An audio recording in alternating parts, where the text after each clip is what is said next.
फिर निवेदन करूंगा, कहीं जाकर मत रोइए, कहीं जाकर मत कहिए कि आपको तकलीफ क्या है। ना रिश्तेदारों से, ना नातेदारों से, ना कुटुंब से, ना कबीले से, ना अपनों से, किसी से नहीं कहना कि दुख क्या है। बस इतना करना कि किसी मंदिर में अगर पूजन करने जा रहे हो, आप जिस पाठ को कर रहे हो, जो पाठ आप करते हो, हमें ये भी नहीं कहना कि तुम शंकर का पाठ करो, हम तो ये भी नहीं कहेंगे कि शिव कवच करो, हम ये भी नहीं कहेंगे कि तुम हम बताएं वो वाला पाठ करो। तुम तो जो पाठ करते हो, तुम जो स्मरण करते हो, जो तुम मंत्र जाप करते हो, जो तुम नाम जाप करते हो, तुम्हारी मर्जी, तुम जो जपते हो, बस उस जप के समय पर कटोरी में, गिलास में, तांबे के पात्र में, पंचपात्र में जल हो और उस जल का आचमन, उस जल का सींचन दुकान पर, घर पर रोज करना प्रारंभ कर दो। आधे से ज्यादा तुम्हारी तकलीफ, आधे से ज्यादा तुम्हारा कर्जा, आधे से ज्यादा तुम्हारा दुख तो भगवान यूं ही समाप्त कर देगा, यूं ही।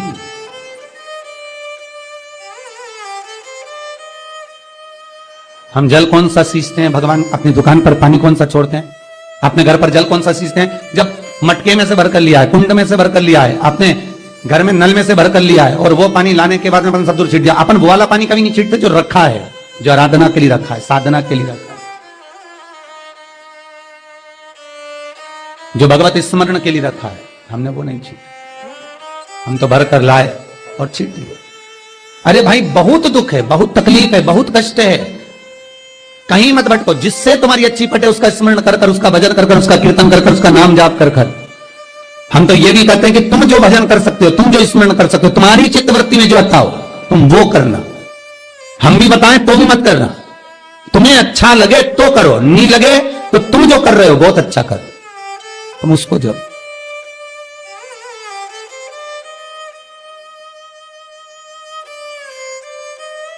तुम्हारा जपना, तुम्हारा स्मरण करना, तुम्हारी भक्ति का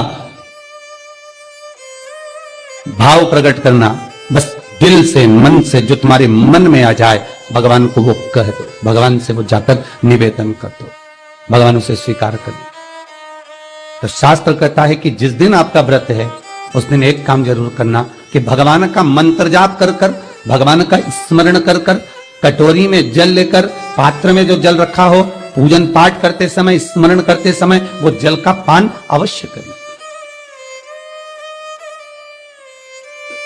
उस जल का पान अवश्य करें, उस जल को अवश्य करें।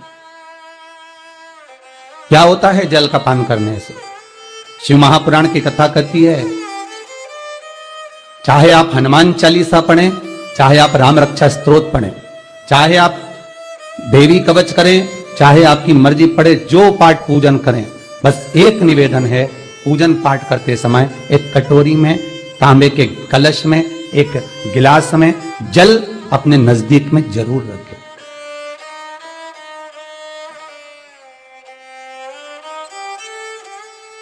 क्या होगा उससे? आप जितना पाठ करेंगे, आप जितना पूजन कर रहे हैं, आप जितनी आराधना कर रहे हैं, आप जितनी साधना कर रहे हैं, आप जितना तप कर रहे हैं, आप जितना हनुमान चालीसा, दुर्गा चालीसा, राम रक्षा स्तोत्र, यमुना अष्टक, गोवर्धन चालीसा, जो भी आप जप रहे हैं, जो भी आप सर्वोत्तम जी का पाठ करें, आप जिस भी पाठ को कर रहे हैं, उस पाठ को करते समय अगर जल तुम्हारे पास में रखा हुआ है तो तुमने जब पाठ किया तो उसका जो तात्विक अंश है वो जल के अंदर जाएगा और वो जल जब हम ग्रहण करेंगे तो हमारा जीवन आनंदित हो जाए। पहले के संतों को उठाकर देखिए, पहले के साधुओं को उठाकर, पहले के तपस्वियों को उठाकर देखिए। साधु सन्यासी तपस्वी जहां पर तप करते थे उनके पास में कमंडल में जल रखा रहता था। उनके कमंडल में जल होता था।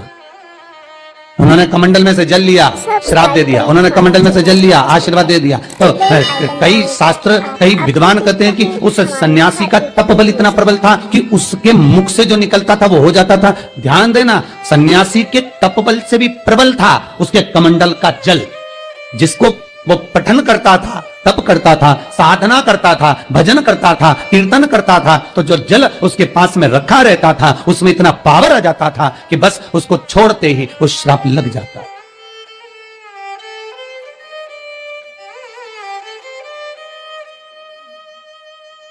किसी मंदिर में जाएं, किसी देवालय में जाएं, किसी तीर्थ में जाएं, उस मंदिर का जल, तीर्थ, उस मंदिर का कुंड का आनंद भाव लिया जाए।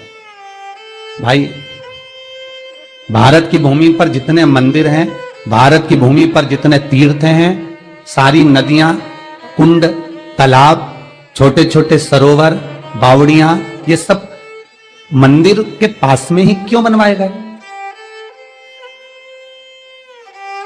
ये कुंड, ये बावड़ियां, ये तालाब, ये सरोवर, ये कुएं, ये सब मंदिर के करीब में, तीर्थ के करीब में क्यों बनाए गए? उसका कारण केवल इतना है। और क्यों इतने पवित्र होते हैं? क्योंकि वहां भजन करने वाला, वहां साधना करने वाला, वहां स्मरण करने वाला, वहां कीर्तन करने वाला, वहां मंत्र जाप करने वाला, वहां नाम जाप करने वाला जब जप करता है, साधना करता है, पाठ करता है, तो उसका तेज पुंज उस जल में चला जाता है। उस जल का पावर इतना प्रबल होता है कि जीव अपने आप कल्याण हो जाता है। मात्र स्नान से, मात्र पूजन से, मात्र तर्पण से, मात्र आचमन से।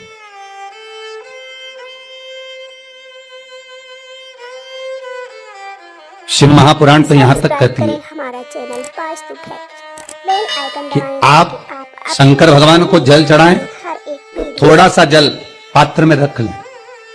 जहां पूजन कर रहे हैं, जब थाली से पूजन, पहले सबसे पहले तो जल ही चढ़ाओगे ना, जल चढ़ाने के बाद उस पात्र को रख लें। थोड़ा सा पानी उसमें बचा लें, 2-4 बूंद, 8 बूंद, 15 बूंद, 20 बूंद, 1 किलो, थोड़ा सा। भगवान शिव की आराधना करी, आपने दिया बत्ती करा, पूजन करा, आराधना करी, मंत्र जाप करा, घंटी का नाद करा, और भी लोग आए, उन्होंने भी भगवान का नाम लिया। जब घर की ओर प्रवेश करें, पूजन की थाली जब लेकर चलें, तो जो कलश में जल हो उसका आचमन कर लें या अपने ऊपर छीट लें, उससे सुख का अनुभव होता है।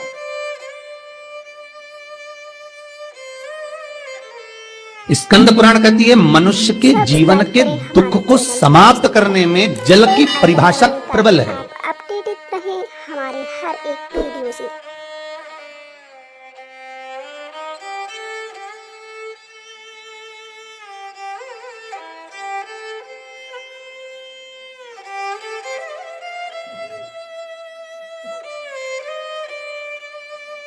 सब्सक्राइब करें हमारा channel Vastu fact. Bell icon दबाएं ताकि आप अपडेटेड रहें हमारे हर एक वीडियो से।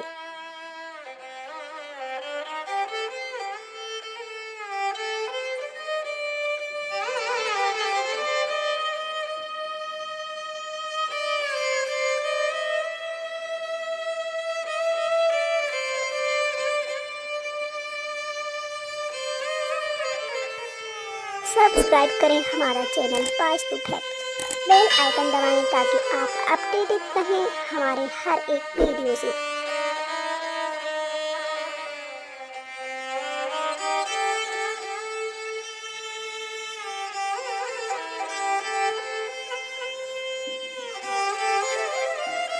सब्सक्राइब करें हमारा channel Vastu fact. Bell icon दबाएं ताकि आप अपडेटेड रहें हमारे हर एक वीडियो से।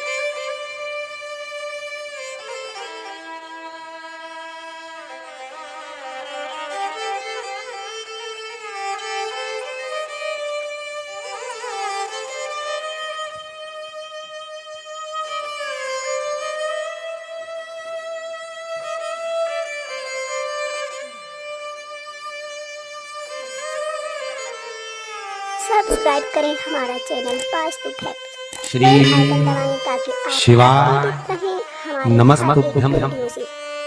श्री शिवाय नमस्तुभ्यं। श्री शिवाय